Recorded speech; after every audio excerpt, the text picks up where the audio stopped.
एपिसोड्रे आपण मैंने देखा पाइबे आज आद्या जितेबाला पुनीत को चाबुक मारुव ए समय पुनीत को बापा आद्या को कहती अरे आद्या तू कौन प्रमाण दे पारू मो पु पुनीत सौभाग्य को मारे चेष्टा करुला अरे बिना प्रमाण में तुम पुनीत उपर एत बड़ दोष केमी लद दौचु आउ एक शुणी आद्या कहती सान बापा चित्कार करनी मुझे जानी केवल पुनीत नुह तमें भी ए षड्यंत्र सामिल अच्छ आ परिवार आग को एत बड़ कथा आसला समस्ते आश्चर्य हो पड़े आते बेले समस्त सामने धरा पड़ डर से पुनीत कहे ना ना आम के एमती चेष्टा करूँ आउ एते बेले आसे अंशु कहती मोर आद्या ऊपर बहुत विश्वास अच्छी प्रत्येक वार्ड उपर मोर विश्वास अच्छी आ तमें दुहे मिसिकी सौभाग्य को मारे चेष्टा करुल एक भी मत जना अच्छी आउ एक समस्त आगे आसला पुनीत आ बापा पूरा डरी जाती आते शालिनी कह अरे ए सब कथा ताहले ए झिलमिल ही आद्या को कही से झिलमिल पाखक जाई कह अरे झिलमिल तते मु कही जदि एक कथा केही भी जाने ना तते घर बाहर करदेवी आज मु तते घर बाहर करदेवी एमती कही जिते टाणी टाणी पदक नौथिबे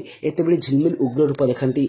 शाशक हाथ को छाटी दे कहते जे देख मु मन इच्छा घर को आसनी जे तमें मते मन इच्छा घर बाहर करदेव अरे तुम पु पुनीत को बाहे घर को आसी केबे भी तुम मान कथार पड़बीनी जिते पर्यंत डरिकी थी से पर्यंत आम बहुत नाट देखिल आथर तुम मत डर आक शुणी झिलमिल जो रागिजे यापर थालेनी झिलमिल ऊपर हाथ उठा जाऊे कि ठीक समय आद्या आसी अटकई दियंती।